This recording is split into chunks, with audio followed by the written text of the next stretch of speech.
시청자 여러분 안녕하십니까? 제21대 국회의원 선거 유성구 갑 선거구 후보자 토론회를 시작하겠습니다. 저는 사회를 맡은 한남대학교 마정미 교수입니다.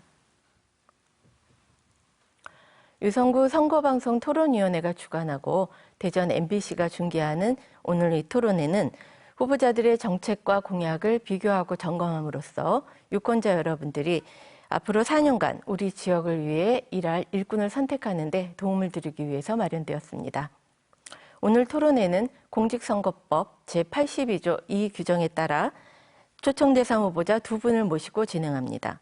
후보자의 자석과 토록 순서는 사전 추첨에 의해서 배정되었습니다.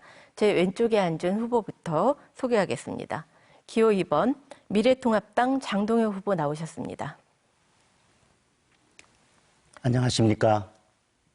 네, 기호 1번 더불어민주당 조승래 후보 나오셨습니다. 안녕하십니까? 본격적인 토론에 앞서 진행 방식을 알려드리겠습니다. 오늘 토론은 후보자들의 기조연설에 이어 공통질문과 정책 검증 토론, 후보자 주도권 토론, 그리고 마무리 토론으로 진행되겠습니다.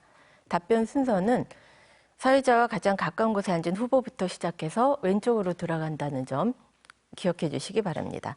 발언 시간은 정해진 시간에 따라 엄격히 제한되며 발언 시간을 초과할 경우는 마이크가 자동으로 꺼지게 됩니다. 후보자들께서는 이 점 유의해 주시기 바랍니다. 그럼 본격적으로 제21대 국회의원 선거 유성구 갑 선거구 후보자 토론회를 시작하겠습니다.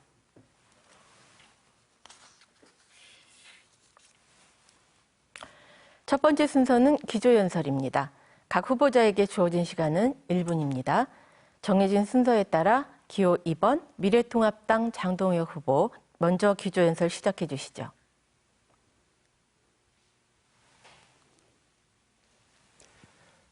존경하는 유성의 유권자 여러분, 코로나19와 침체된 경기로 얼마나 힘드십니까? 야당의 국회의원 후보로서 여당을 제대로 통제하지 못한 책임을 통감합니다. 경제, 외교, 안보 무엇 하나 만족스러운 것이 없습니다. 그럼에도 불구하고 여당은 야당이 발목 잡는다고 남탓만 하고 있습니다. 유성은 어떻습니까? 굵직한 현안 사업들이 제자리 걸음만 하고 있습니다. 그럼에도 불구하고 누구 하나 비판하고 통제할 사람이 없습니다. 책임지는 사람도 없습니다. 바꾸어야 하지 않겠습니까? 제대로 일할 사람, 발목 잡지 않고 타협할 것은 타협하고 제대로 비판할 사람을 국회로 보내주십시오. 다음으로 기호 1번 더불어민주당 조승래 후보 기조연설해 주시기 바랍니다. 존경하는 유성 구민 여러분, 안녕하십니까? 기호 1번 더불어민주당 조승래 후보입니다. 4년 전 저는 영광스럽게도 유성 구민의 선택을 받아 국회의원이 됐습니다. 일할 수 있는 기회를 얻게 됐습니다. 구민의 선택에 보답하고자 저는 지난 4년간 정말 성실하게 일했습니다. 유성의 집과 서울을 오가며 기차를 900번을 넘게 탔습니다. 시민단체 의정활동 평가, 충청지역 1위라는 좋은 평가도 받았습니다. 2년 연속 예결위원으로 활동하면서 대전 국비 3조 원 시대를 여는 데 기여했습니다. 이제 저는 국민들에게 다시 4년간의 시간을 허락받고자 합니다. 중단 없는 유성 발전을 위해서 저 조승래를 선택해 주십시오. 코로나19 종식과 경제위기 극복을 위해서는 강한 정부 여당이 필요합니다. 국민들께서 이번 선거를 통해 정부 여당에게 힘을 실어 주십시오. 감사합니다. 네, 기조연설에 이어 이번에는 지역 현안에 대한 공통질문을 드리겠습니다. 먼저 각 후보자들의 답변을 듣고 나서 두 후보자가 서로 보충 질문과 답변을 하는 방식으로 진행됩니다. 그럼 질문 드리겠습니다. 최근 언론 보도에 따르면 우리 지역 최대 현안 중 하나인 유성 복합터미널 조성 사업이 관련 사업자, 주주 간 갈등이 지속되며 차질을 빚고 있습니다. 10여 년간 제자리 걸음이었던 유성 복합터미널 건설 사업은 지난 2019년 7월 건축 허가 이후에도 착공이 지연되고 있어 지역 경제 활성화 차원에서 해결이 시급한 실정입니다. 지연된 유성터미널 조성 사업을 활성화시키기 위한 방안을 각자 말씀해 주시기 바랍니다. 답변 시간은 2분입니다. 순서에 따라 더불어민주당 조승래 후보부터 답변해 주시기 바랍니다. 예, 유성 복합터미널은 우리 대전과 유성의 오래된 수건 사업입니다. 유성 구민들의 기대도 컸고 또 그만큼 아쉬움도 큽니다. 저도 지역에 사는 사람으로서 같은 마음을 갖고 있습니다. 공사가 비록 다소 늦어지고는 있습니다만 이 사업이 저는 정상적으로 추진될 것이라는 확신을 갖고 있습니다. 아시는 것처럼 유성복합터미널은 주차장, 터미널, 복합환승센터, 행복주택, 그리고 유성보건소 등이 복합되어 있는 공간입니다. 이 공간에서 지금 현재 지연되고 있는 것은 주차장과 터미널 부분입니다. 아시는 것처럼 세종과의 BRT 연결을 위한 공사들은 지금 진행되고 있고 이게 월드컵대로로 연결이 되고 있습니다. 또 한편으로는 복합환승센터를 만들기 위한 노력도 진행되고 있고 관련된 국비 예산을 제가 400억 정도를 확보해서 사업에 힘을 보태기로 했습니다. 또 유성구 보건소는 착공이 돼서 이제 거의 완공 단계에 이르렀습니다. 그리고 지난번에 사업자 선정 과정에서 문제가 발생했을 때 제가 대전시와 대전시 도시공사에게 토지 매입을 우선 해라라고 얘기를 했고 대전도시공사가 600억 상당의 돈을 들여서 토지 매입을 이미 해놓은 상태입니다. 터미널과 주차장을 제외한 나머지들은 잘 진행되고 있습니다. 이제 앞으로 터미널과 주차장 부지를 어떻게 빨리 신속하게 만들어 나갈 것인가를 결정하고 신속하게 집행해야 합니다. 지금 현재 사업자 내부에 문제가 있습니다만 아직 시간을 좀 보고 지켜볼 문제도 있을 것 같고요. 결국은 이 문제가 유성 구민의 뜻에 따라서 신속하게 진행되도록 같이 노력해 나가도록 하겠습니다. 네, 다음으로 미래통합당 장동혁 후보 답변해 주시기 바랍니다. 유성터미널 문제는 조승래 후보가 말씀하신 것처럼 대전 시민과 유성 구민의 수건 사업입니다. 그런데 오랫동안 제자리 걸음을 하고 있습니다. 맨 처음 두 번의 사업자 선정 과정에서 행정적인 미숙이 있었습니다. 그로 인해서 많은 시간을 버렸습니다. 세 번째 사업자 선정을 했지만 그 또한 지금 사업이 제대로 진행되지 않고 있습니다. 다행히 최근에 대전시에서 PF 성사 기한인 4월 10일까지 PF를 일으키지 못하면 계약을 해제하고 공영개발로 가겠다는 입장을 발표한 것으로 알고 있습니다. 문제는 공영개발로 간다고 할 때 그렇다면 왜 맨 처음부터 공영개발로 하지 않았는지, 지금 공영개발로 간다면 재원 조달은 어떻게 할 것인지 여러 가지 문제가 남아 있습니다. 어찌되었건 지금 사업자가 선정돼 있는 상태이고 계약 관계가 계속되고 있기 때문에 4월 10일 PF가 일으켜지지 않는다 하더라도 계약 해제 기간까지 합치면 4월 말은 돼야 이 사업의 방향이 어떻게 갈지 결정이 날 것 같습니다. 그 이후에 사업을 원점에서 재검토한다 하더라도 이번에는 제발 주민들의 의견과 전문가들의 의견을 제대로 들어서 처음부터 방향을 제대로 설정하고 어떻게 가는 것이 올바른 것인지 한번 신중하게 검토해서 사업을 진행해야 한다고 생각을 합니다. 또한 계약이 해제된다면 지루한 법정 공방이 이어지지 않을지에 대해서도 사전에 충분하고 면밀한 검토가 있어야 된다고 생각을 합니다. 네, 두 후보의 답변 잘 들었습니다. 이어서 상대 후보의 답변에 대해 서로 보충 질문과 답변을 해주시면 되는데요. 질문 시간은 30초, 답변 시간은 1분 30초입니다. 먼저 장동혁 후보의 답변에 대해 주승래 후보가 보충 질문해 주시기 바랍니다. 예, 공영개발에 대해서 말씀을 해주셨는데 네. 혹시 그 후보께서 갖고 계신 공영개발에 대한 혹시 보관이 있으면 좀 말씀을 좀 해주시기 바랍니다. 지금 대전시에서 이제 공영개발로 간다고 했는데 제가 어떤 공영 개발에 대한 보관을 현재 가지고 있다는 것보다 이제 제가 의문을 가지는 것은 지금 이렇게 민간 개발 사업이 제대로 진행되지 않으니까 이제 공영 개발로 전환을 한 것이고, 그러면 지금으로서는 이제 공영 개발이 보다 합리적이고 타당한 사업 추진 방향이라고 이제 대전시에서는 판단하고 있는 것이 아니겠습니까? 그렇다면 왜 처음부터 공영 개발로 가지 못했는지, 그러면 재원이나 다른 문제들이 있었기 때문에 공영 개발로 가지 못했을 것인데, 지금은 그렇다면 그런 문제들이 다 해결됐기 때문에 공영 개발로 간다는 것인지, 그런 모든 문제들이 보완됐는지, 이제 그런 부분에 대해서 충분히 검토가 이루어지고 그러한 발표를 했는지에 대해서 제가 이제 의문을 갖는 것입니다. 만약에 그런 것들이 충분히 검토되지 않았다면 공영 개발로 간다 하더라도 이 사업은 다시 난항에 부딪힐 수도 있고 또 지연될 수도 있다라고 하는 이제 우려에서 이제 그런 말씀을 드렸습니다. 예. 네, 이번에는 주승래 후보 답변에 대해 장동혁 후보가 보충 질문해 주시기 바랍니다. 예.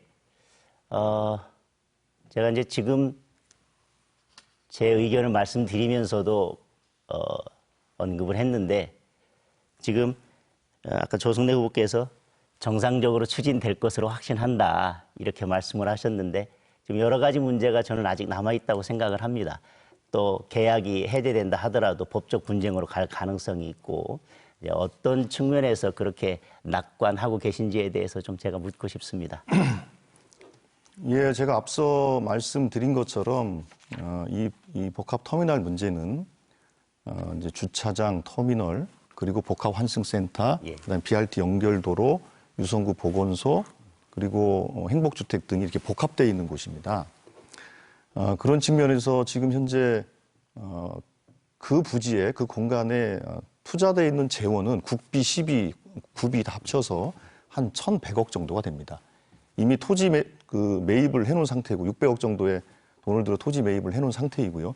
이것도 제가 2차 사업자가 제대로 사업을 하지 못하고 포기하는 상황이 생겼을 때 제가 대전시와 대전도시공사에게 사실상 공영개발을 하기 위한 준비를 위해서 토지 매입을 우선 해놔라라고 제가 촉구를 했고, 그 결과 이제 토지 매입을 도시공사가 해놓은 상태였던 겁니다. 뿐만 아니라 그 복합환승센터를 만들기 위해서, 또 BRT 연결도로를 만들기 위해서 한 400억 가까이 되는 국비를 제가 확보를 해서 관련된 공간들을 위한 연결도로 사업을 했다는 말씀을 드리겠고요. 유성구 보건소는 이미 지금 그 건설이 진행돼서 거의 이제 완공 단계에 들어섰습니다. 그래서 제가 드리는 말씀은 터미널과 주차장 문제만 해결을 하면 되기 때문에, 나머지 공간은 구성이 어느 정도 다 끝났기 때문에 이 문제에 대해서는 대전시가 신속하게 직접 개발하는 방식으로, 직접 터미널과 주차장을 건설하는 방식으로 검토를 좀 해야 된다는 말씀을 드린 것이고, 이거에 대해서는 다들 공감할 거라고 생각합니다. 네. 자, 이번 순서는 정책 검증 토론입니다.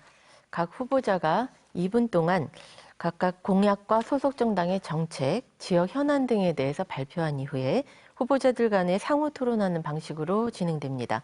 순서에 따라 미래통합당 장동혁 후보부터 시작해 주시죠. 경제가 어렵습니다. 소득 주도 성장은 실패했습니다. 또 주택, 부동산 정책도 지금 많은 문제점을 가지고 있습니다. 기업과 개인의 자유가 나라를 강하게 만드는 원천입니다. 자유시장 경제 질서를 다시 회복하고 그를 통해서 나라의 부를 키우고 자영업자와 소상공인을 살려내겠습니다. 잘못된 검찰개혁과 사법개혁을 바로잡겠습니다. 공정성과 객관성이 담보되는 교육제도를 마련하겠습니다. 유성에서 제대로 진행되지 않고 있는 현안 사업들을 조속히 추진하겠습니다. 교도소 이전을 조속히 추진하고 구 충남방적 부지와 연계해서 4차 산업단지를 만들겠습니다.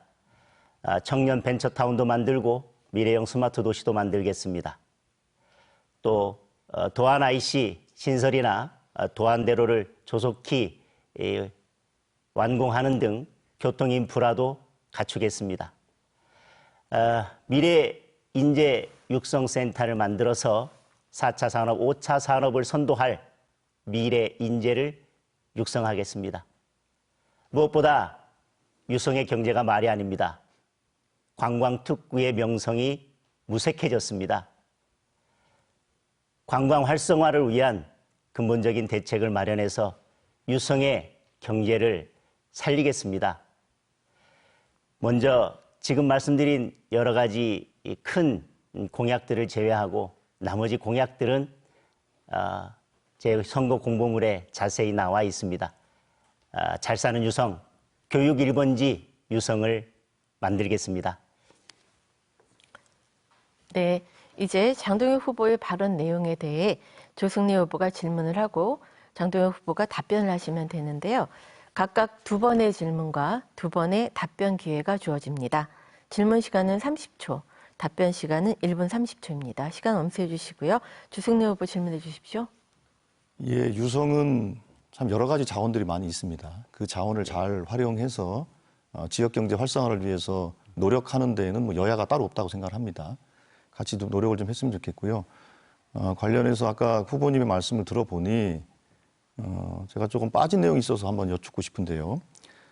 우리 지역에는 수성골, 성북동 그리고 방동저수지 등 천연 자원을 갖고 있습니다. 네. 이 자원들을 활용해서 관광 명소를 하자라는 요구가 또 많이 있습니다. 예. 이것에 대한 보관이 혹시 있으신지요?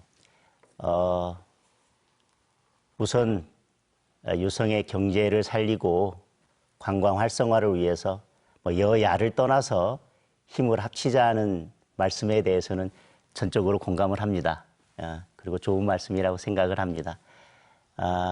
지금 유성의 관광을 활성화시키기 위해서는 유성 온천 이 좁은 지역만 가지고 활성화시키기는 한계가 있다고 생각을 합니다. 그래서 지금 말씀하신 부분을 천혜의 자원을 이용해서 관광 명소로 만드는 것과 더불어서 지금 이제 서남부 지역에 건설할 여러 가지 산업단지나 벤처타운이나 스포츠 센터나 문화 체육시설 그 외에도 지금 복합터미널 주변에 만들어지는 시설 주변에 문화 콘텐츠 뭐 그런 것들을 더 확충하면서 유성 전체 그리고 그 유성을 벗어나서 서구까지 또 대전 전체를 아우르는 관광 자원을 한꺼번에 연결하지 않으면 유성 관광은 활성화되거나 다시 살아나기 어렵다고 생각을 합니다. 지금 말씀하신 부분은 참 좋은 아이디어라고 생각을 하고 역시 그 4년간 유성을 위해서 의정활동을 하시고 관광을 위해서 노력하신 의원님의 식견이 묻어나는 질문이라고 생각을 합니다. 예. 네, 조승래 후보님 보충 질문해 주시죠. 예, 칭찬해 주셔서 감사합니다. 예.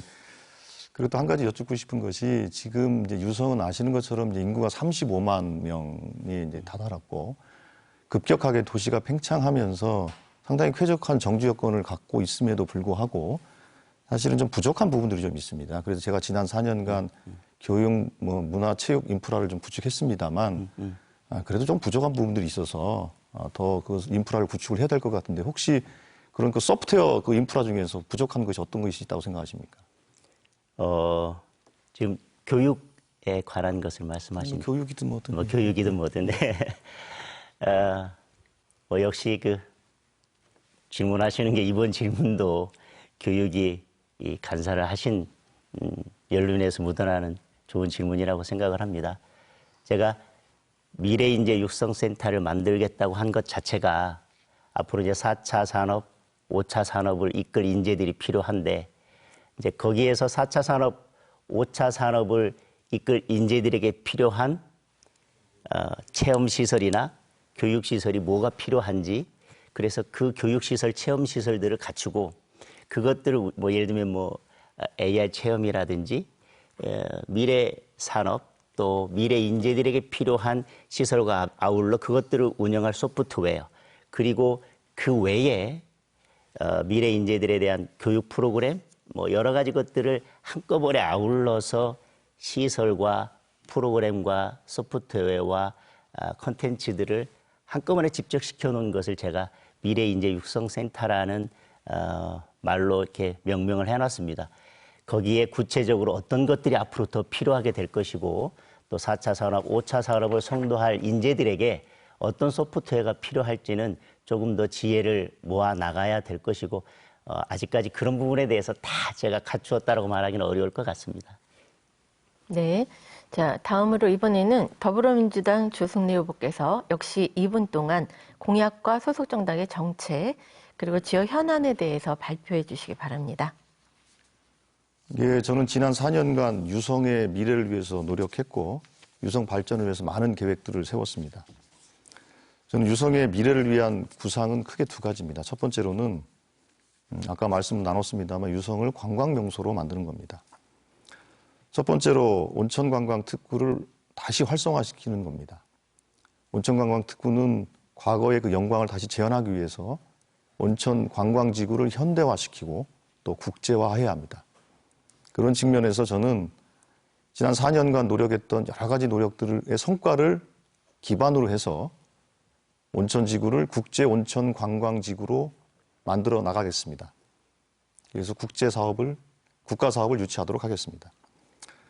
두 번째로는 우리 지역의 천연 자원들을 활용해서 관광명소로 만드는 노력들입니다. 저도 이미 이 문제와 관련해서는 지난해 연구 용역을 통해서 관광명소로 만들기 위한 연구 용역 작업들을 다 진행을 했고 그것을 구체화하기 위한 작업들이 또 유성구에서 현재 진행을 하고 있습니다.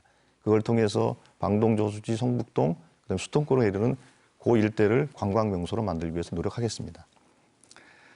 그리고 유성을 미래의 인재들이 모이는 미래의 시범도시로 만들겠다는 겁니다. 유성은 대덕특구, 충남대, 카이스트, 한밭대 등 아주 좋은 대학들이 있습니다. 인재가 많이 모여 있습니다. 이 인재들이 만들어내는 다양한 연구개발의 성과들이 이곳 유성과 대전에서 연구되고 실증되고 사업화돼서 그것 자체가 일자리를 만들고 미래를 보여주는 도시로 만들어 나가겠다. 그런 측면에서 외국의 유수한 기업과 연구자들이 이곳 유성에 와서 글로벌 테스트베드로 미래의 시범도시로 육성하는 것이 저의 유성구에 대한 비전입니다. 네, 더불어민주당 조승래 후보의 발언 내용에 대해서 미래통합당 장동혁 후보와 질문, 답변 시간을 갖겠습니다. 역시 질문 시간은 30초, 답변 시간은 1분 30초입니다. 장동혁 후보 질문해 주십시오.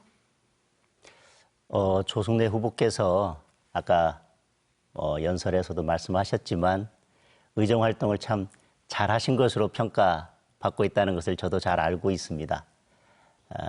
그럼에도 불구하고 이제 한 가지 묻고 싶은 것은 대전교도소 이전이 문재인 대통령의 공약이기도 하고 또 지역 국회의원으로서 힘써야 될 부분이기도 한데 그건 지금 잘 안 되고 있습니다. 4년간 그 부분을 위해서 어떤 일을 하셨는지 궁금합니다.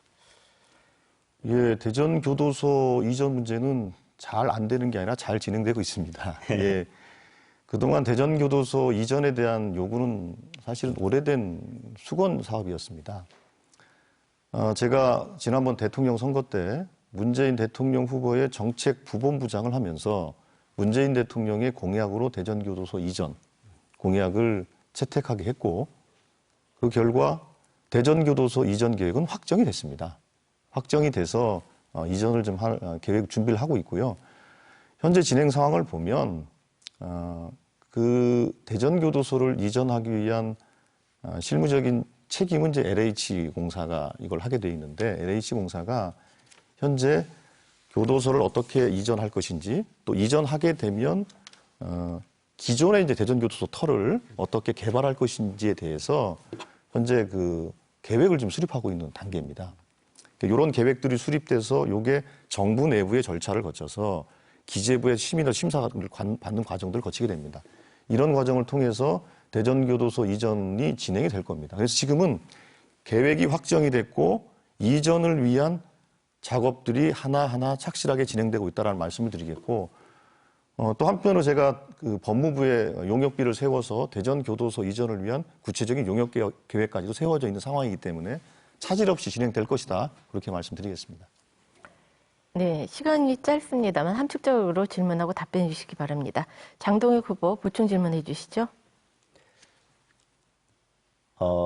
조승래 후보의 공약 중에 유성 관광 활성화시키겠다는 말씀을 하셨습니다.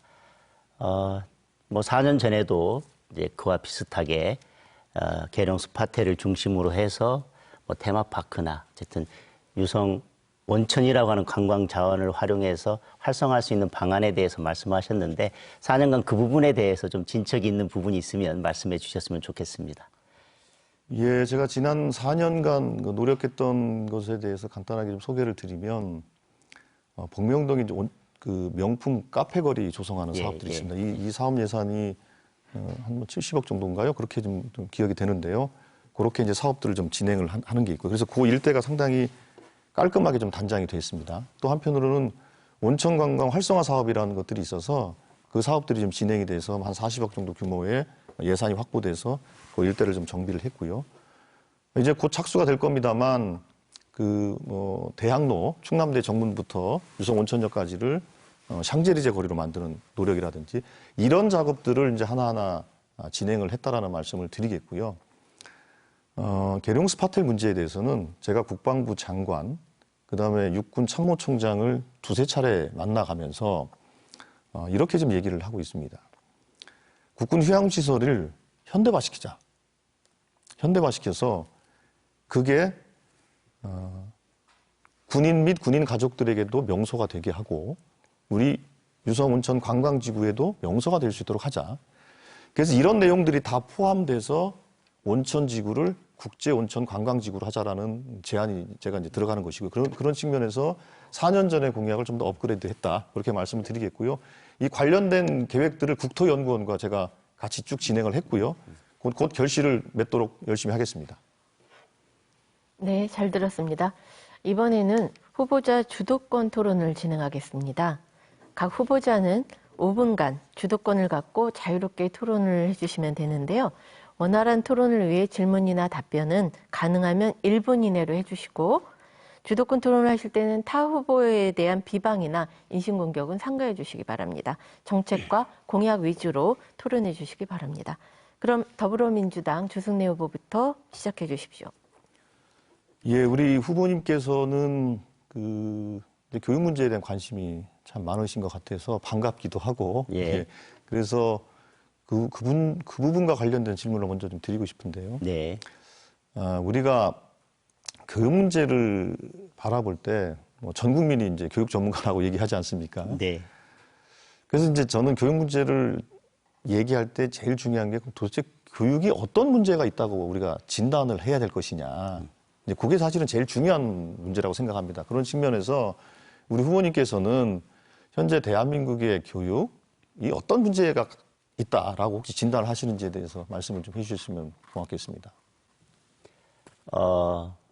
조국 전 장관 사태에서도 보는 것처럼 많은 국민들이 대학 입시나 또 그 이후에 법학 전문대학원으로 이제 진학하는 과정, 그런 과정들에서 과연 학생 개인의, 오롯이 학생 개인의 능력으로만 평가가 되고 그것이 합격 여부를 결정하는지에 대해서 많은 의문을 가지고 있습니다. 그만큼 객관성과 공정성에 대해서 국민들이 의문을 가지고 있는 것이기 때문에 일단 우선 저는 우리 교육에 있어서 그 부분이 지금 현재로서는 개선해야 될 가장 큰 문제점이라고 생각을 하고 있습니다.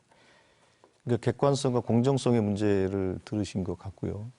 그러니까 실제로 지금 이제 우리나라 교육이든 전 세계적인 차원에서 이게 시대 변화가 급격하게 진행되고 있어서 전체 이제 교육의 방향이라는 게 이제 객관성, 공정성이라는 측면뿐만 아니라 창의성이라는 측면이 매우 중요하게 제기되고 있지 않습니까? 그런 측면에서 혹시 우리 아이들이 또 우리 교육을 정말 창의적인 교육으로 만들어 나가기 위해서 혹시 어떤 고민이나 대안을 갖고 계신 게 있는지 궁금합니다.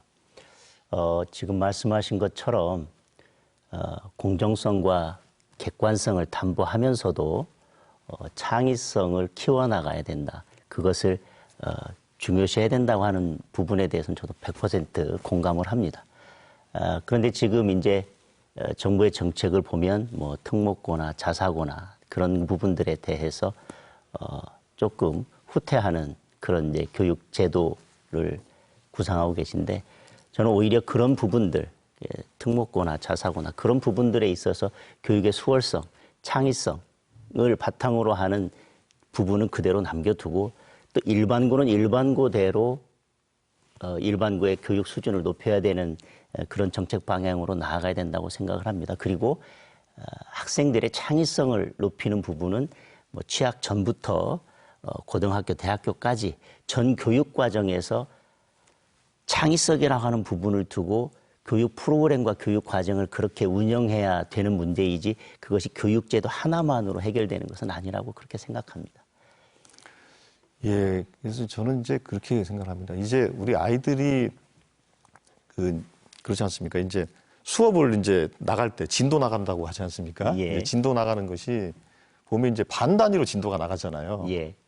근데 그게 이제 반 단위로 진도가 나가다 보니까 그 사이에 있는 어떤 아이들은 조금 더 빨리 가는 아이들이 있고 어떤 좀 천천히 가는 아이들이 있는데 그래서 저는 이제 앞으로의 우리의 그 교육 경쟁이라는 것이 어느 학교를 갈 것이냐를 결정하는 교육 경쟁보다는 우리 아이들에게 어떤 교육을 시킬 것인가 문제로 조금 이제 패러다임을 좀 바꿨으면 좋겠어요. 그런 측면에서 우리 그 후보님 말씀하신 것처럼 이제 일반고를 어떻게 잘 육성할 것인가가 저는 상당히 중요한 화두라고 생각을 하고 있고요. 그 내에서 그 고등학교 내에서 다양하고 창의적인 교육들이 이루어지도록 하고 그 다양하고 창의적인 교육의 핵심은 바로 학생 하나하나에게 두어지는 방향으로 그렇게 교육이 좀 진행돼야 되지 않나 이런 싶은 생각을 갖고 있습니다.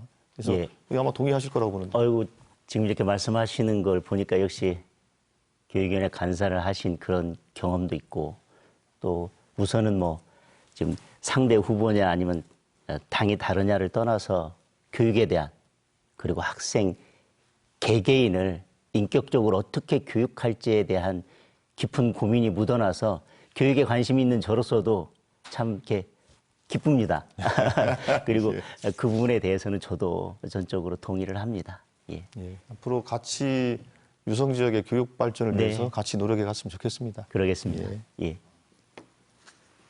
네, 다음은 미래통합당 장동혁 후보가 주도권을 행사할 차례입니다. 시간은 역시 5분입니다. 장동혁 후보 시작해 주십시오. 우리 사회에서 조국 전 장관은 정의로운 지식인이라는 그런 이미지를 가지고 있었습니다. 그러나 어느 순간 그 이미지가 입시 비리 의혹이나 각종 의혹들로 인해서 좀 무색하게 됐습니다. 무색하게 됐을 뿐만 아니라 많은 국민들이 분노했고 많은 젊은이들이 절망을 했습니다. 그럼에도 불구하고 잘못을 인정하지 않고 마지막 법무부 장관으로서 물러날 때에도 검찰개혁을 위해 불쏘시개 역할을 다 했다는 말로 마지막 인사를 대신했습니다. 그런데 지금 청와대 공직비서관을 했던 모 인사나 전 더불어민주당에 관여했던 인사들이 열린민주당이라고 하는 비례정당을 만들면서 조국을 되살려내겠다라고 하는 말씀들을 하고 계십니다. 국민들이 아니라 조국을 되살려내겠다고 하고 있습니다. 이 부분에 대해서 우리 또 조 후보께서는 어떤 생각을 가지고 계신지 제가 좀 말씀을 듣고 싶습니다. 예, 그 뭐 특정한 정당에서 그 어떤 그 공약이나 정치적 뭐 발언이나 또 행보들을 하는지에 대해서는 사실은 뭐 저는 저희 더불어민주당의 구성원들이 아니기 때문에 그 문제에 대해서 제가 뭐 이래라 저래라 뭐 말씀드린 것은 적절치 않은 것 같고요. 저도 사실은 그런 부분에 대해서 뭐 흔쾌히 동의하고 그런 측면이 아닙니다. 그런 측면에서는 제가 뭐 말씀을 드리겠고요. 근데 우리 사회가 그 조국 장관 문제와 관련해서 상당한 그 홍역을 또 치렀지 않습니까? 또 예. 치르고 있고 지금은 그런 이제 청문회부터 시작을 해서 뭐 100만 건이 넘는 언론 보도들이 나왔고 그 과정에서 국회나 뭐 언론이나 시민사회에서 또 정치적 공방들도 많이 있었습니다. 그리고 지금은 이제 사법적인 절차에 넘어가 있는 상태 아니겠습니까? 예. 그러면 저는 이제 훨씬 더 잘 아시겠지만 이 사법적인 절차가 들어가면 사법적인 절차를 저는 존중하고 그 결과가 어떻게 나오느냐에 따라서 그거를 수용하면 된다고 저는 생각을 하고 있습니다. 그리고 그 부분에 대해서는 그 재판이 상당히 장기화될 가능성도 있겠습니다만 그 부분은 저는 이제 사법적인 판단에 맡기는 것이 좋다 이렇게 보고 있습니다. 예, 그 정도 듣겠습니다. 예, 그 질문을 이어 나가겠습니다. 작년 10월 28일 더불어민주당 이인영 원내대표는 이제 공정을 말하면서 이제 공수처가 필요하다고 역설을 했습니다. 그래서 공수처법이 통과가 됐습니다. 근데 그 이후에 이제 결과를 보면 윤석열 검찰총장이 집권당 또는 정부에 대해서 검찰의 칼날을 겨누자 아까 말씀드렸던 모 인사가 윤석열 검찰총장이 공수처의 수사 대상이 될 것이다 라고 말씀하시면서 마치 윤석열 검찰총장이 공수처 수사의 1호가 될 것처럼 말씀을 하시고 또 그 이후에는 울산 선거 개입 사건이 불거지자 추미애 법무부 장관이 들어서서 검찰 수사 라인을 다 교체했었습니다. 예전에 안태근 전 검찰국장이 서지현 검사에 대해서 인사조치를 했다고 하는 것이 직권남용이다. 또 적폐다 그래서 기소를 했었는데 이제 그랬던 지금 이제 집권 또는 정부가 이러한 조치를 하는 것은 검찰에 대해서 재갈을 물리거나 검찰권을 장악하려는 의도가 아닌지 그거에 대해서 후보자님의 의견을 듣고 싶습니다. 예, 지금 이제 문재인 정부가 검찰권을 장악하려고 했으면 검찰이 저렇게 행보를 할 수가 없겠죠. 그거는 거꾸로 검찰을 정말로 법과 제도 위에서 움직이게 하기 위해서 저희 문재인 정부와 더불어민주당은 그렇게 움직이고 있다 이렇게 말씀을 드리겠고요. 또 다른 측면에서 보면 국민들은 검찰의 비대해진 권력에 대한 국민적 견제와 감시에 대한 요구도 많이 있습니다. 그런 측면에서 검찰개혁 얘기가 나왔고 검찰의 무소부의 권력을 어떻게 하면 그 민주적 통제를 할 것인가가 핵심적인 거라고 저는 생각했습니다.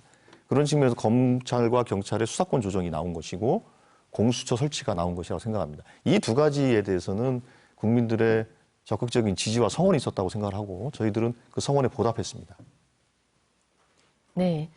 이어서 이번에는 두 번째 공통질문을 드리겠습니다. 첫 번째 공통질문과 마찬가지로 먼저 각 후보자들의 답변을 듣고 나서 두 후보자가 서로 보충 질문과 답변을 하는 형식으로 진행됩니다. 그럼 질문 드리겠습니다. 최근 국토교통부가 공시한 공동주택 공시가격 변동률에 따르면 유성구의 공동주택 공시가격 변동률이 16.3%로 전국 평균 5%대, 대전 14%에 비해 높게 나타났습니다. 이렇게 공시가격이 오르면 세금 부담이 커져 주택 보유자에게는 부담이 아닐 수 없는데요. 하지만 부동산 규제 정책으로 집값이 안정화되면 무주택자와 실소유자 입장에서는 내 집 마련의 기회가 늘어 부동산 양극화를 줄일 수도 있습니다. 후보자가 생각하시는 실수요자를 위한 부동산 정책 방향에 대해 말씀해 주시기 바랍니다. 답변 시간은 2분입니다. 순서에 따라 미래통합당 장동혁 후보부터 답변해 주시기 바랍니다. 주택 가격의 문제는 비단 유성구만의 문제는 아니라고 생각을 합니다. 지금 정부가 지난 2월 20일 날 19번째로 기억합니다. 19번째 추가적인 부동산 정책을 내놨습니다. 그것은 또 달리 말하면 그간의 18번의 부동산 정책이 아주 강력했던 12, 16 정책을 포함해서 18번의 부동산 정책이 제대로 실효를 거두지 못하고 있다는 반증일 수도 있습니다. 지금 이 정부가 단계적으로 규제 정책을 강화하다 보니까 국민들의 내성이 커졌습니다. 그리고 다주택자에서 1주택자나 무주택자에 대해서까지 규제가 확대되었습니다. 그리고 점차 서울에서 수도권으로 그리고 지방으로 부동산 가격이 올라가는 풍선 효과가 나타나고 있습니다. 수요라고 하는 것은 없어지는 것이 아니라 이동하는 것입니다. 부동산 가격을 제대로 잡을 수 있는 가장 중요한 방법은 수요가 많은 곳에 양질의 주택을 공급하는 것이고, 그리고 기본적으로는 주택 가격을 수요와 공급에 따라서 시장이 결정하도록 만들어야 되는 것이지, 규제의 방향대로 가격이 형성되도록 한다면 부동산 시세가 교란될 수밖에 없습니다. 그리고 그렇게 교란된 부동산 시세는 부동산 정책의 방향이 바뀌면 그 후폭풍이 올 수밖에 없습니다. 지금 규제를 강화하고 또 강화하고 또 강화하는 이 정책은 이제는 거의 주택 거래 허가제 수준까지 나아가고 있다고 볼 수 있습니다. 공급을 늘리는 것이 방법이라고 생각합니다. 네, 다음으로 더불어민주당 조승래 후보 답변해 주시기 바랍니다. 예, 최근에 대전과 유성의 집값이 상승하는 것은 여러 가지 이유가 있을 것입니다. 투기적 가수요가 몰린 면도 있을 것이고, 또 갭 투자로 인한 것도 있을 수 있고요. 근데 근본적으로는 저는 두 가지 이유가 있다고 생각합니다. 첫 번째로는 정주 환경이 유성과 대전이 많이 개선이 되면서 정주 환경이 좋아지게 되면 아무래도 이제 부동산 가격의 상승으로 또 가는 부분도 또 일부 있습니다. 그런 측면에서 그런 게 하나 있었다고 보고 있고요. 두 번째는 한동안 그 대전 지역에는 이제 아파트 공급이 사실은 좀 없었습니다. 그래서 이제 공급이 좀 부족했던 것이죠. 그래서 공급 측면에서는 그런 측면이 있어서 그렇게 해서 부동산 가격이 좀 상승했다라고 보고 있습니다. 정부는 그 문제에 대해서 그 유성과 대전의 이 부동산 가격의 상승이 어느 정도 수준인가를 봤을 때 실제로 이제 뭐 과열지구나 뭐 이런 식으로 지정을 할 단계는 아니라고 판단을 한 것이고, 그런 측면에서 아직까지는 지금 이제 모니터링을 쭉 하고 있는 상황이라고 보고 있습니다. 근데 저는 이렇게 묻고 싶습니다. 수도권과 특히 이제 수도권으로 대표되는 강남의 이 부동산 가치가 지나치게 높습니다. 이 부분은 국가 경쟁력을 갉아먹고 있고, 실제로는 그 투기 수요로 인한 불로소득으로 많은 또 이득을 취하는 분들도 있습니다. 이 문제를 해결해야 합니다. 이 문제를 해결하기 위한 가장 확실한 방법은 국가의 균형 발전입니다. 국가의 균형 발전을 통해서 전국 어디에 살더라도 정말로 정주 여건이 쾌적하고 교육과 문화, 치안 등등 이런 것과 관련된 수요가 충족이 될 때 부동산 가격은 안정될 것이라고 보고 있고, 국가 균형 발전을 위해서 노력해야 된다 이렇게 생각하고 있습니다. 네, 두 후보의 답변 잘 들었습니다. 이어서 상대 후보의 답변에 대해 서로 보충 질문과 답변을 해주시면 되는데요. 질문 시간은 역시 30초, 답변 시간은 1분 30초입니다.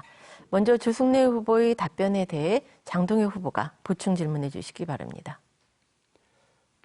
지금 말씀하신 균형 발전 부분은 저도 참으로 공감하는 부분입니다. 어쨌든 부동산 정책에 대해서 이제 그런 말씀을 하신 거에 대해서 참 탁월한 견해라고 생각을 하시고요. 그러면 이제 지금 균형 발전을 말씀하셨는데, 지금 이제 이 정부의 부동산 정책은 거래를 제한하거나 세금을 뭐 이렇게 많이 물린다고 하는 건데, 균형 발전에 대한 보관이 있는지 제가 묻고 싶습니다. 예, 문재인 정부와 더불어민주당은 균형 발전을 위해서 추가적인 공공기관 이전을 준비하고 있습니다. 얼마 전에 국회에서 통과됐습니다만 대전과 충남을 혁신도시로 지정하는 국가균형발전특별법이 통과되지 않았습니까? 그거에 따라서 대전과 충남도 공공기관이 이전할 수 있는 그런 기회가 열리게 된 겁니다. 그렇게 이제 준비를 하고 있다는 말씀을 드리겠고, 또 한편으로는 국가가 균형되게 발전되기 위해서는 각 지역마다 정말로 특성화된 산업정책이나 노동정책이나 경제정책을 펴나가야 됩니다. 그래서 그 문재인 정부와 더불어민주당은 지자체가 자기들의 계획과 노력을 가지고 지역을 성장시킬 수 있는 그런 계획들을 세우면 그거를 지원하는 방식으로 그렇게 좀 변경을 하고 있다는 말씀을 드리겠고요. 또 한편에는 각 지역마다 예를 들면 대전 같은 경우에는 우리가 바이오 메디칼 규제개혁 특구로 지정되지 않았습니까? 그런 것처럼 특성화된 산업을 가지고 규제를 풀어서 지역 경제를 활성화시킬 수 있는 그런 아이템을 제시하면 중앙정부는 그걸 가지고 심사를 해서 승인하는 이런 구조로 좀 바꿔나가고 있습니다. 그래서 공공기관의 추가 이전 그리고 지역의 산업 구조와 경제를 지역의 특성에 맞게 바꿔나가는 것 이런 노력들입니다. 네. 자, 이번에는 장동혁 후보의 답변에 대해서 조승래 후보가 보충 질문해 주시기 바랍니다. 예, 이제 박근혜 정부 시절에 소위 말해서 초이노믹스라는 게 있었지 않습니까? 초이노믹스라고 해서 대출을 막 많이 권장을 했습니다. 그렇죠. 예. 그렇죠. 대출을 많이 권장을 해서 집을 사라. 예. 그렇게 이제 권고들을 했고, 그래서 그때 이제 그 부동산 가격이 상당히 좀 유동적이었습니다. 예, 예. 근데 그 결과 주택으로 인한 가계부채가 급등했습니다. 이거에 대한 대책이 있으신가요? 아까 말씀드린 것과 연결이 된다고 생각을 합니다. 지금 말씀하신 것처럼 특별히 수요가 없는데 경기를 부양하기 위해서 부채를 내서라도 집을 구매해라라고 하는 것은 또 다른 역효과를 가져올 수 있다고 생각을 합니다. 그 부분에 대해서는 제가 아까 말씀드린 기본 기조에 의하면 어쨌든 시장을 국가가 나서서 간섭을 한 것이기 때문에 이제 그로 인한 어떤 부작용도 있을 수 있다고 생각을 합니다. 그래서 제가 아까 말씀드린 것은 부동산 시장은 국가는 수요 공급에 맞추어서 시장 질서에 따라서 가격이 형성되도록 놓아주되 필요한 곳에 양질의 주택을 공급해야 됨에 있어서 불필요한 규제가 있다거나 재개발 재건축에 어떤 제한이 있다거나 불필요하게 그린벨트가 많이 묶여 있다거나 그런 부분에 있어서는 국가가 풀어서 공급을 늘릴 수 있도록 도와줘야 되지만 과도한 규제 또는 지금 말씀하신 것을 포함해서 대출을 내서 집을 구입해라라고 하는 것도 사실은 저는 일종의 국가의 개입이라고 생각을 하고요. 이제 그런 부분들이 자꾸 부동산 시장의 가격을 교란시키고 있다고 생각을 합니다. 예. 네, 잘 들었습니다. 이번에는 다시 후보자 주도권 토론입니다. 각 후보자는 5분간 주도권을 갖고 자유롭게 토론을 진행해 주시면 되는데요. 원활한 토론을 위해서 질문이나 답변은 가능하면 1분 이내로 해주시고 주도권 토론을 할 때는 정책과 공약 위주로 진행해 주셨으면 좋겠습니다. 두 분 다 점잖은 분들이시라 비방이나 인신공격은 없을 것 같습니다. 그럼 미래통합당 장동혁 후보께서 시작해 주십시오. 지금 유성의 그 장대 삼거리 교차로가 있습니다. 이제 그 부분에 교통량이 많이 늘어나고 병목 현상이 있기 때문에 2016년 행복청과 대전시가 그 부분에 대한 문제 해결을 위해서 교차로를 입체로 할 것인지 평면으로 할 것인지에 대한 검토를 하다가 이제 당시에는 이제 입체 교차로로 가는 듯 했습니다. 그러나 다시 이제 대전시에서 사업을 검토를 하면서 이제 평면 교차로로 바뀌게 되었는데 물론 그 부분에 대해서 또 다시 주민들의 반발이 있어서 지금 다시 이제 재검토 단계에 들어가고 있는 것으로 알고 있습니다. 지금 그렇게 진행되는 과정에서 이제 그런 여러 가지 사정들을 또 조 후보께서 다 파악하고 계신지에 대해서 일단 간단하게 답변을 해주셨으면 좋겠습니다. 예, 이제 거기를 이제 그 평면으로 할 것이냐 입체로 할 것인가에 대해서는 여러 가지 얘기들이 있었습니다. 예, 있었고 그거에 대해서 선호하는 방식도 있었고요. 그런데 이제 저는 그렇게 생각합니다. 정치하는 사람들이 그러니까 그 삼거리가 이제 결국 사거리가 되는 거 아니겠습니까? 삼거리가 사거리가 되는 건데 네. 그랬을 때 그거를 이제 고가 방식으로 하는 게 맞는 것인지 아니면 그냥 평면으로 하는 게 맞는 것인지에 대해서는 교통량이라든지 또 그 인근 지역의 그 환경이라든지 이런 것들을 정말로 전문적이고 기술적으로 검토해서 결론을 내면 된다고 생각을 하고 있습니다. 그래서 저는 대전시가 그것과 관련된 여러 가지 검토와 검증 과정을 좀 거쳐서 평면 교차로를 하는 것으로 저는 의사결정을 했다고 생각을 하고요. 그건 이미 이제 의사결정이 끝난 상태로 저는 알고 있고 그 과정에서 자꾸 문제 제기가 있어서 재차, 3차 혹시 그런 문제가 그 문제 제기하시는 분들의 그런 문제 제기가 타당한지 아닌지에 대해서 검토하고 재검증하는 과정들이 있었습니다만 그거는 이제 평면교차로로 결정된 것으로 알고 있고요. 저는 대전시의 이 전문적이고 기술적인 검토 결과를 저는 존중합니다. 어떤 행정기관이 행정의 전문성을 가지고 정책과 의사결정을 할 때 뭐 정치인으로서는 일단 그 부분을 존중하되 다만 그런 것들이 제대로 합리적으로 또 지역 주민의 의견이 제대로 반영이 돼서 또 그런 걸로 인해서 또 소외되거나 피해받는 주민이 없도록 또 감시하고 통제하는 것은 또 지역구 국회의원의 또 한 역할이 아닌가 그런 생각을 합니다.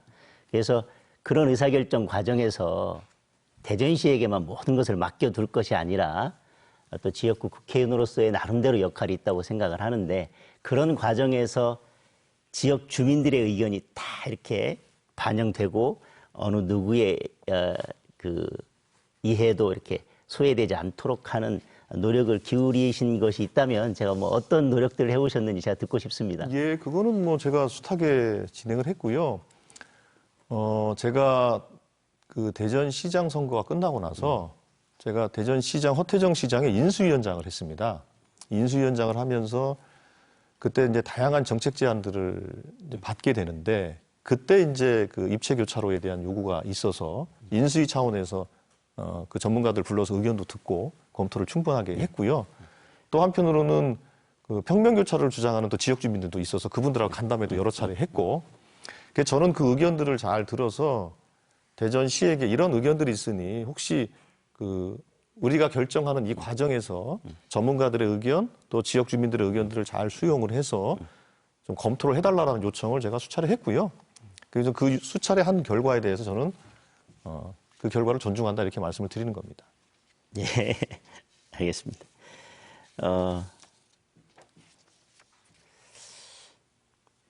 뭐 지금 중앙당의 공약을 보더라도 이 정부의 탈원전 정책은 기조를 계속 유지하고 있는 것 같습니다. 그 부분에 대한 후보자님의 의견을 좀 듣고 싶습니다. 저는 원전에 대해서 그 신앙적인 탈원전이냐 아니면 원전을 유지하냐에 대해서 신앙이나 혹은 또 이데올로기화 안 됐으면 좋겠어요. 인류가 에너지원을 사용하게 된 과정을 보면 처음에는 그냥 소위 우연하게 그렇죠. 불을 발견하고 또 어떨 때는 나무를 떼고 하지 않았습니까? 에너지원은 인류의 문명이 발달하고 기술이 발달하는 것에 따라서 바뀝니다. 그래서 이 원전도 절대 불변할 것이 아니고요. 또 이 문제에 대해서도 또 거꾸로 그걸 또 악마시하는 것도 저는 타당하지 않다고 생각하고 있습니다. 저희 생각은 그렇습니다. 예. 네. 자, 다음은 더불어민주당 조승래 후보가 주도권을 행사할 차례입니다. 시간은 역시 5분입니다. 조승래 후보 시작해 주십시오. 예, 저도 이번에는 뭐 지역 문제 가지고 한번 말씀을 좀 나눠볼까 합니다. 제가 이제 그 공약을 쭉 보니까 뭐 아주 훌륭하게 많이 준비를 좀 하셨는데 조금 이제 생활 밀착형 공약이 좀 부족하지 않나 싶은 생각이 들어서 그거 관련된 말씀을 여쭙고자 합니다. 최근에 이제 학하, 계산, 뭐 덕명이 일대가 인구가 많이 늘고 앞으로도 또 많이 인구가 늘 겁니다. 네. 그래서 그 실제로 인구가 늘다 보니 이제 행정, 복지, 뭐 치안 등등 여러 가지 그 요구가 있습니다. 그래서 제가 뭐 복용 파출소를 거기에 이제 신설을 한 겁니다. 그런데 그럼에도 불구하고 상당히 많은 그 부족함들이 있어서 저는 그걸 이제 분동을 해가지고 동사무소를 새로 설치하는 공약을 제가 건 바가 있습니다. 혹시 그 학하, 계산, 고 일대에 대한 혹시 그 지역 공약을 갖고 계시면 좀 간단하게 설명을 좀 해주시죠. 역시 뭐 4년간 유성을 위해서 이렇게 열심히 의정 활동 해오신 것을 바탕으로 한 질문이라고 생각을 합니다. 어쨌든 제가 현실 정치에 뛰어드는 것이 얼마 되지 않았고 뭐 유성 지역에서 살았다 하더라도 뭐 법관으로서 살면서 사실 유성의 어떤 현안이나 파악하는 것은 뭐 지금 조승래 후보보다는 제가 부족할 수밖에 없다고 생각을 합니다.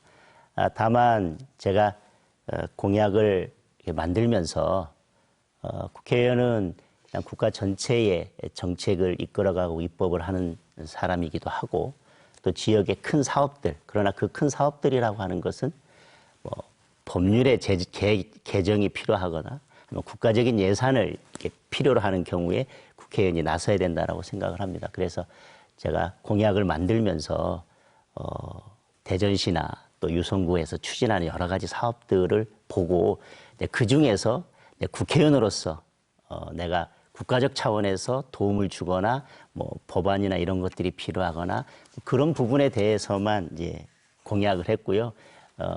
조 후보님처럼 생활 밀착형 공약에 대해서 많은 것들을 준비하지 못한 것은 사실입니다.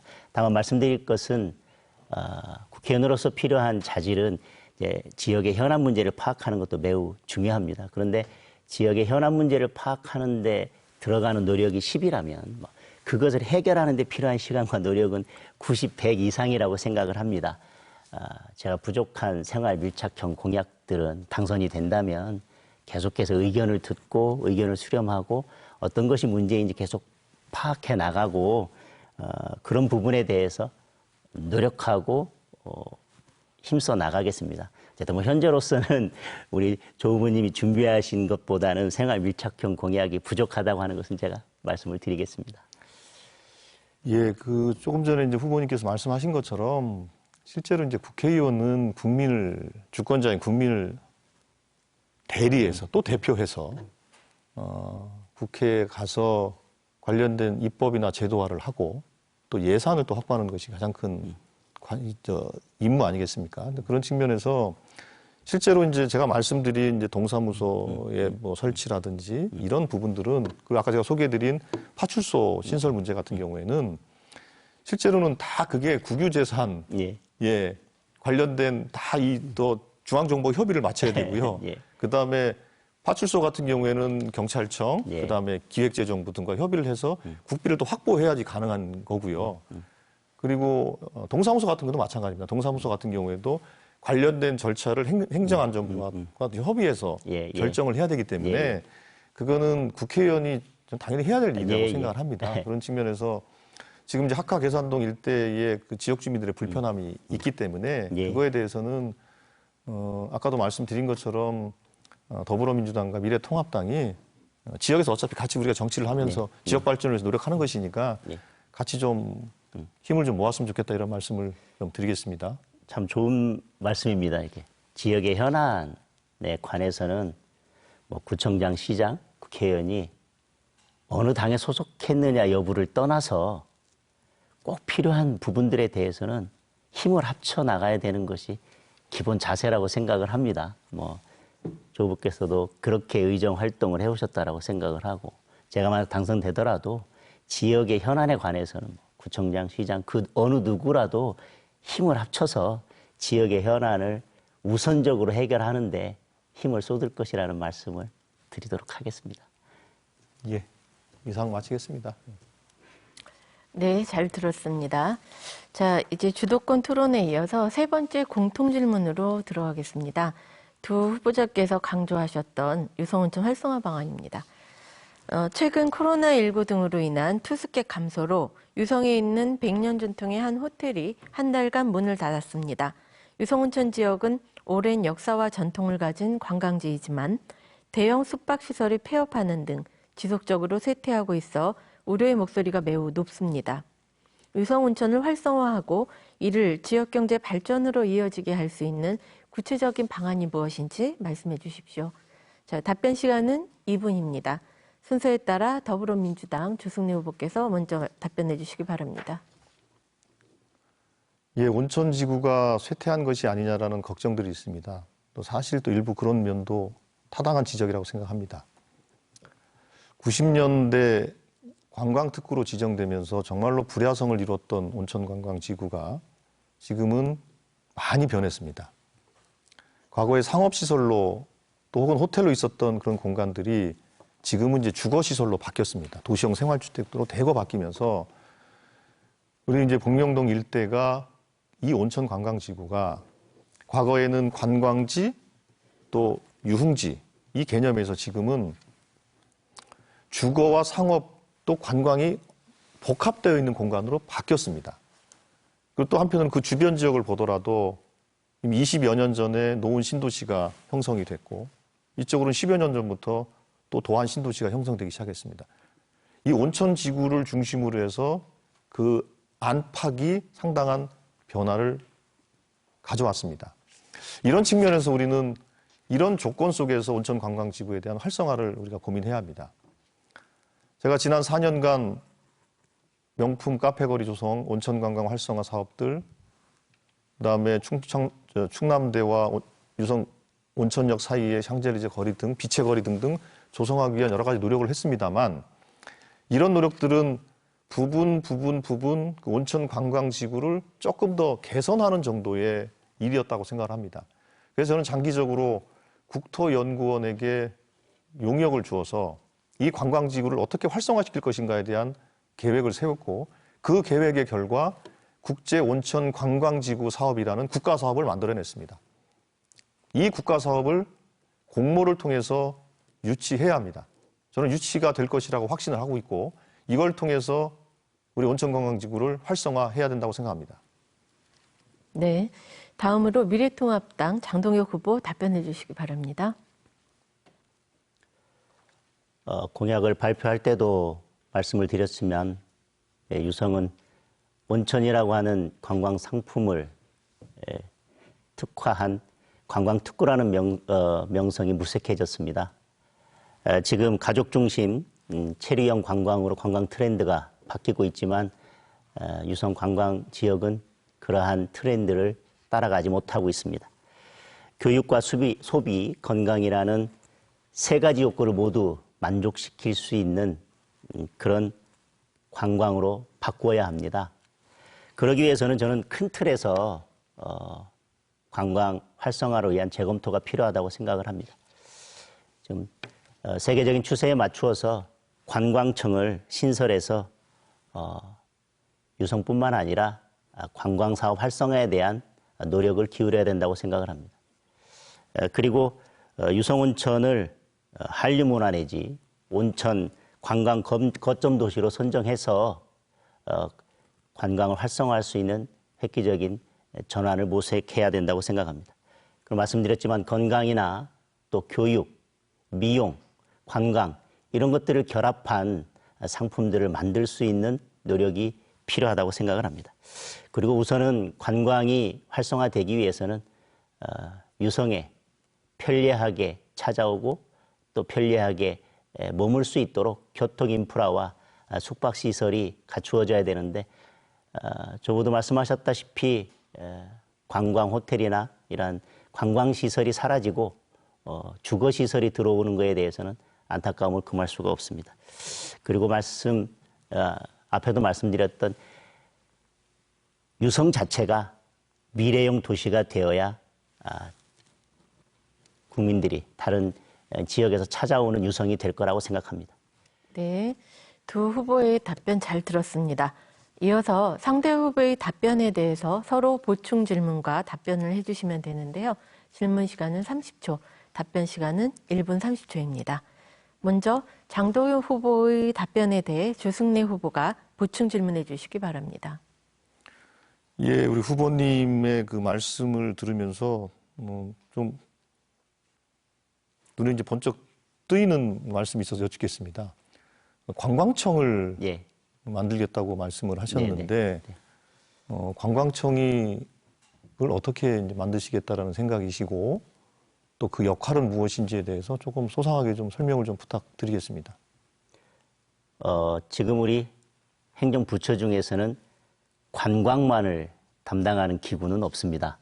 그런데 일본이나 대만, 싱가포르, 뉴질랜드 그리고 유럽이나 동남아 여러 나라에서 관광만을 담당하는 관광청을 따로 두고 관광 산업을 총괄하고 관광 상품을 개발하고 관광 어느 지역을 어떻게 관광 지역으로 개발할지에 대한 그 역할들을 관광청에서 집약해서 하고 있습니다. 그래서 이제 우리나라도 다른 사업들보다도 관광 사업이나 서비스 산업 이런 부분들에 대해서 눈을 돌리고 거기에서 부가가치를 창출해야 된다고 생각을 하는데 그러한 관광 산업을 총괄하고 기획하고 앞으로 우리나라의 관광 산업이 어떻게 나아가고 어떤 관광 상품을 개발하고 또 어떻게 연결해 나가야 될지 그리고 관광 산업의 활성화를 위해서 어떤 법과 어떤 제도적 지원 이런 것들이 필요한지에 대해서 좀 장기적인 플랜과 장기적인 안목을 가지고 전문가들이 모여서 전문적인 일을 해낼 수 있는 그런 별도의 행정기구가 필요하다는 입장에서 관광청 신설을 말씀을 드렸습니다. 네, 이번에는 조승래 후보 답변에 대해 장동혁 후보가 보충 질문해 주시기 바랍니다. 아까 그 국제 온천 관광 산업에 대해서 말씀을 하셨는데 이것은 기본적으로 유성구에서 추진하고 있는 사업이 아닌가 생각을 합니다. 그래서 유성구에서 전체적으로 계획을 하고 이제 그 사업들을 전체적으로 이제 추진하고 있는데 유성구에서 추진하는 그 사업에 관련해서 조 후보께서 어떤 역할을 했는지가 좀 궁금합니다. 예, 그 전에 이제 그 관광청은 그러니까 중앙정부 차원의 관광청을 말씀하시는 제안이군요. 예, 알겠습니다.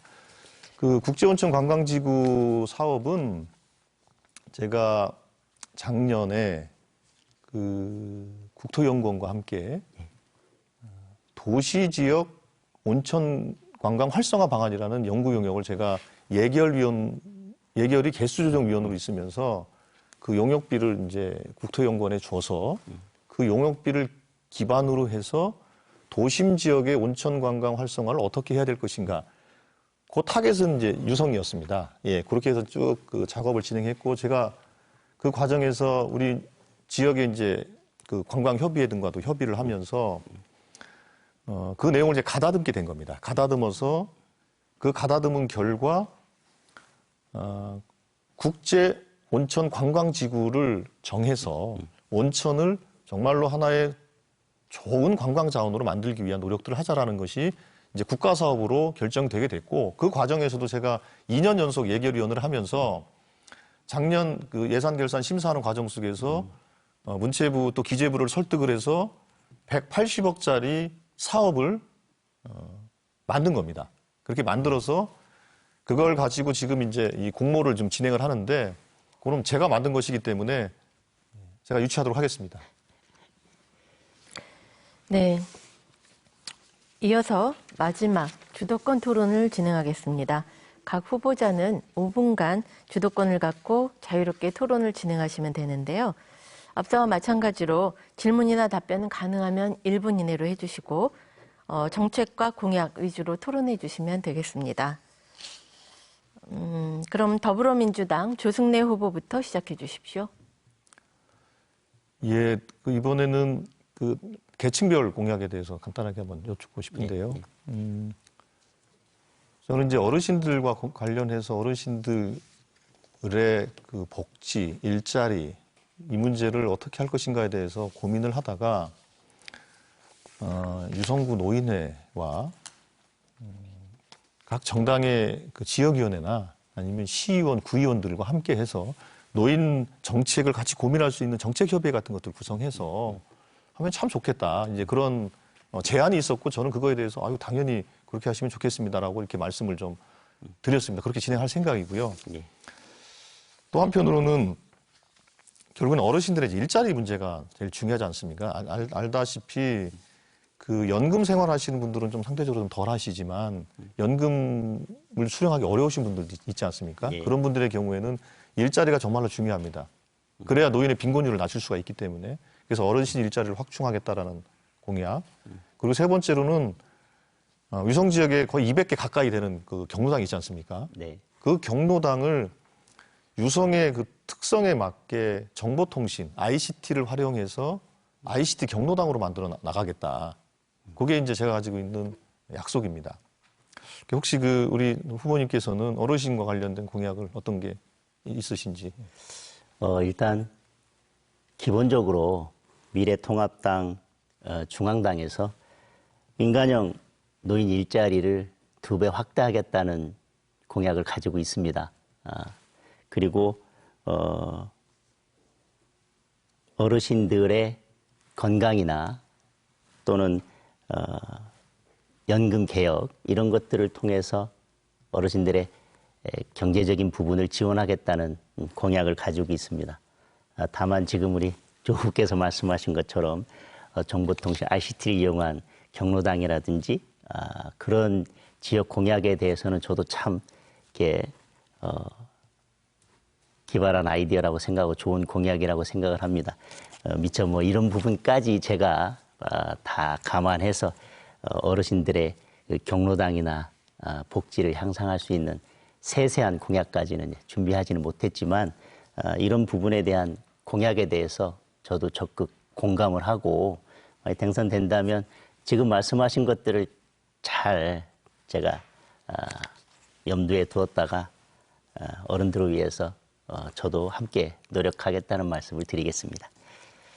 예, 그 조금 전에 중앙당 공약에 민간형 노인 일자리 2배로 확대하겠다, 확충하겠다 이렇게 말씀을 하셨는데 제가 그 예결위원으로 2년 연속 일을 하면서 그 지금 미래통합당, 그 전신인 자유한국당 이분들하고 계속 논쟁했던 주제 중에 이 노인 일자리 문제가 있었습니다. 네.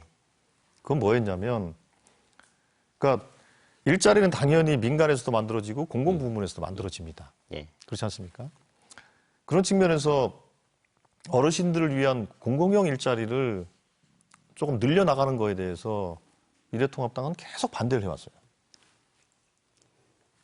네. 근데 제가 이제 우리 이제 노인회라든지 노인복지관이라든지 이런 데 가서 어르신들하고 대화를 하다 보면 정말로 필요한 일자리들이 많고 그게 그 어르신들의 이 노후의 삶에 정말로 활력소가 되는 예산들인데 이거는 좀 많이 좀 늘려줬으면 좋겠다는 요청이 오히려 많습니다. 예. 그래서 그 민간형 일자리라는 것이 어떤 의미인지 사실은 제가 좀 궁금하고요. 민간형 일자리를 늘리는 건 당연히 저도 공감하고 해야 된다고 생각을 하니까 요 민간형 일자리를 늘리는 게 어떤 내용인지는 좀 궁금하고요. 또 공공형 일자리를 늘리는 것에 대해서도 미래통합당도 좀 자세를 좀 바꾸는 게 어떤가 싶은 생각이 듭니다. 민간형이든 공공형이든 어르신들의 일자리를 늘리는데 힘을 합쳐야 된다는 데 대해서는 저도 공감을 합니다. 그리고 뭐 공공형 일자리라고 해서 이건 잘못됐다 그렇게 할 것은 아니고 지금 말씀드리는 것은 공공형에 너무 집중돼서 일자리가 늘어나는 것은 조금 정책적으로는 한쪽으로 편중된 것이 아닌가 그런 말씀을 드리는 거고요. 중앙당에서 뭐 청년이든 어르신이든 일자리를 늘린다고 하는 것은 기본적으로 기업이나 소상공인 이런 기업들의 숨통을 트이면서 전체적으로 일자리를 늘려나갔다고 하는 것의 한 축입니다. 네. 자, 다음은 미래통합당 장동혁 후보가 주도권을 쥐고 행사할 차례입니다. 시간은 역시 5분입니다. 장동혁 후보 시작해 주십시오. 예, 한국경제신문에서 2월 20일부터 21일까지 이제 여론조사를 한 것을 보면 유권자의 59%가 정부의 경제 운영을 잘못하고 있다 이렇게 평가를 한 것으로 나와 있습니다. 또 이 정권의 경제 상황이 나빠졌다는 게 이제 52.1%고요. 또 좋아졌다는 것은 14.4%입니다. 그리고 소득주도 성장으로 이제 2년 동안 국가 재원을 100조 원 가까이 투입했는데 이제 2019년 경제 성장률이 이제 2%입니다. IMF 이후로는 이제 최저인데 3년간 3.2%, 2.7%, 이제 2.0%까지 낮아졌습니다. 그리고 이 2.0%도 정부 기여도가 한 1.5%가 되고 민간 기여도는 한 0.5%에 불과합니다. 이러한 이제 수치들로 볼 때 이 정부가 처음부터 유지해왔고 앞으로도 크게 이제 그 변경시킬 가능성이 없는 소득 주도 성장이라고 하는 경제 정책의 기본 방향이 옳은지에 대해서 의문을 가질 수밖에 없습니다. 이 부분에 대한 후보자님의 생각이 어떤지 궁금합니다. 예, 그 이제 소득주도 성장이라는 것이 갖는 이제 부정적인 이제 이미지가 있을 겁니다. 이제 최저임금의 급격한 인상이라든지 이런 부분일 텐데요. 근데 전 세계의 유수한 그 경제학자들은 다들 이렇게 얘기합니다. 실제로 성장의 과실을 개인이 가져야 됩니다. 가게가 또 가져야 됩니다. 근데 지금은 아시는 것처럼 우리나라도 상당히 지속적인 성장을 해왔습니다만 그 성장의 과실이 과연 개인과 가계에 오고 있느냐 아니면 기업에게 축적되고 있느냐에 대해서 이제는 가계와 개인의 소득을 늘려주는 방향으로 성장이 돼야 된다라는 것에 대해서는 그 누구도 반론을 펴는 사람들이 없을 거라고 봅니다. 그런 예. 측면에서 네, 그러면 성장의 과실이 누구에게 돌아갈지의 문제는 이제 차치하고라도 그러면 성장의 과실이 모든 사람에게 더 돌아가는지 아니면 전체적으로 봤을 때 이제 성장의 과실이 어떤 사람은 20, 30이 줄고 나머지 사람은 10밖에 늘지 않았다면 그것은 국가 전체적으로 경제적인 측면에서 부정적으로 평가할 수밖에 없는 게 아닌가. 그건 어떻게 생각하시는지. 지금 이제 경기 상황은 아까 이제 후보님도 말씀하셨습니다만 이제 전 세계적으로 좀 성장이 정체되어 있는 상황입니다. 작년에 대한민국의 경제 성장률이 2.0%라고 2.0% 나왔지 않습니까? 근데 OECD 국가 중에서 2.0% 이상 한 나라가 사실 몇 개 없어요. 미국이 2.3%고 중국이 뭐 한 6%쯤 되겠죠. 아마 한 4-5개 국가를 제외하고는 다 우리나라보다 성장률이 다 낮습니다. 그거는 전 세계적인 추세의 영향도 있다라고 보고 있고요. 아까 말씀드렸지만 이제 그 2% 중에서는 사실상 정부 기여도가 1.5% 아닙니까? 그리고 민간이 이제 0.5%고요. 그래서 과연 그 2.0%가 다른 나라와 이렇게 1대1로 비교할 수 있는지에 대해서는 제가 의문입니다. 근데 그 부분에 대해서는 그 IMF나 OECD 등에서 딱 찍어서 그 재정 정책을 적극적으로 해라라고 한 나라가 대한민국과 독일입니다. 그래서 그 대한민국과 독일을 딱 찍어서 재정 정책을 확대하라고 얘기했던 건 뭐냐면 대한민국은 소위 정부 부채 수준이 한 40%, 그러니까 약간 안 되는 수준이었습니다. 작년도 예산을 편성할 때. 근데 지금은 이제 추경 등을 해서 40% 조금 넘은 것으로 돼 있고요. 독일이 한 70%쯤 됩니다. 미국은 100% 훨씬 넘어가고요. 일본은 뭐 200% 넘습니다. 그런 측면에서 대한민국의 이제 재정 건전성이 있으니 그거에 대해서 적극적으로 공공 부문의 재정 확대 정책을 통해서 뭔가 침체된 경기를 좀 활성화시키라는 권고가 있었던 것이고요. 그 노력들은 비단 대한민국뿐만 아니라 독일, 미국, 일본 다 마찬가지로 그렇게 하고 있습니다. 적극적인 재정을 펼치라고 하는 것이 경제에 있어서 정부 주도로 나가라는 것과는 조금 다를 수 있지 않겠습니까? 기업을 해서 적극적으로 국가가 재정 정책을 펼 수도 있을 것인데 그것을 IMF나 이런 데서 적극적으로 재정 정책을 펴라라고 하는 것이 정부에서 모든 경제 정책을 이끌고 나가고 모든 것을 정부 주도로 해나가라고 하는 것과는 저는 다르다고 생각을 당연한 합니다. 말씀입니다. 그래서 지난번에 그 일본하고의 경제 전쟁을 할 때 우리가 소재, 부품, 장비 등을 지원하기 위해서 대기업과 중소기업에게 정책 자금이나 재정 지원을 통해 가지고 그 국산화를 했던 좋은 사례가 있지 않습니까? 네, 후보자들의 토론 잘 들었습니다. 이제 토론회를 마무리할 시간이 되었습니다. 후보자 두 분께 마무리 연설 시간을 드리도록 하겠습니다. 다양한 주제를 다루긴 했습니다만 미처 다 하지 못한 말씀이 있으시다면 정리해 주시기 바랍니다. 연설 시간은 2분입니다.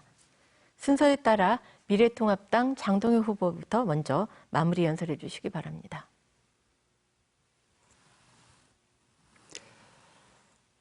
존경하는 유성의 유권자 여러분, 경제가 어렵습니다. 그러나 많은 사람들은 코로나의 안개가 거치면 경제는 더 어려워질 것이라고 예상을 하고 있습니다. 이 정부가 소득 주도 성장을 중요한 경제 정책으로 삼고 지금까지 왔지만 경제는 계속 하락을 면치 못하고 있습니다. 그럼에도 불구하고 집권 여당은 이 정부에 힘을 실어달라고 말하고 있습니다. 코로나가 거치면 우리나라는 그동안 경험해보지 못했던 어려운 경제 상황에 부딪히게 될 것입니다. 지금 그럼에도 불구하고 정부 여당에 힘을 실어달라고 하는 것은 중학교 수학 문제도 풀지 못하면서 고등학교 수학 문제를 잘 풀 수 있다고 이야기하는 것과 마찬가지입니다. 유성은 또 어떻습니까? 굵직한 현안 사업들이 제자리 걸음을 하고 있고 유성의 경제는 지금 매우 어려운 상황이 됐습니다. 그럼에도 불구하고 뚜렷한 대안이 없습니다. 바꿔야 하지 않겠습니까? 이 나라도 바꾸고 유성도 뭔가 새로운 계기를 찾고 새로운 인물이 나서서 바꿔야 하지 않겠습니까? 발목 잡는 것이 아니라 국민의 편에 서서 국민을 위해서 국민이 원하는 것이라면 합리적으로 비판하고 국민을 위한 것이라면 서로 협치하면서 대한민국을 올바로 세우고 잘 사는 유성, 교육 1번지 유성을 만들어 가겠습니다. 감사합니다.